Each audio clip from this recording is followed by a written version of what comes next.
Aujourd'hui, je vais vous présenter 3 points importants selon moi concernant le bien-être au travail. Le premier point, ça va être chouchouter votre équipe. N'hésitez pas déjà à les écouter et à mettre en place des mesures qui vont changer leur quotidien. Typiquement, on a mis en place la semaine de 4 jours et demi depuis très longtemps, depuis 2017. On travaille 35 heures, mais en 4 jours et demi. On a également le télétravail, 2 à 3 jours par semaine, le congé menstruel, le congé parentalité ou encore des mesures un peu plus simples, mais tout aussi efficaces et importantes, comme offrir un compte Spotify à l'ensemble de son équipe ou mettre des tampons et des serviettes à disposition. Le second point qui est important de rappeler, ça va être respecter la loi.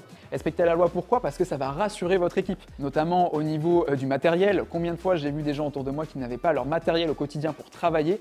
Et bien effectivement, c'est à votre entreprise de vous donner, de vous payer le matériel pour travailler convenablement. Ou encore au niveau des horaires, où les personnes partent à 19h, 19h30 et ne rattrapent pas les horaires, en tout cas n'ont pas des heures en moins sur leur semaine. Le troisième point, ça va être de prendre soin de votre santé mentale et de ne pas hésiter à être vulnérable en tant que dirigeant. C'est important de montrer que vous êtes humain, humaine, et c'est important de mettre à disposition aussi des moments, rien qu'avec eux.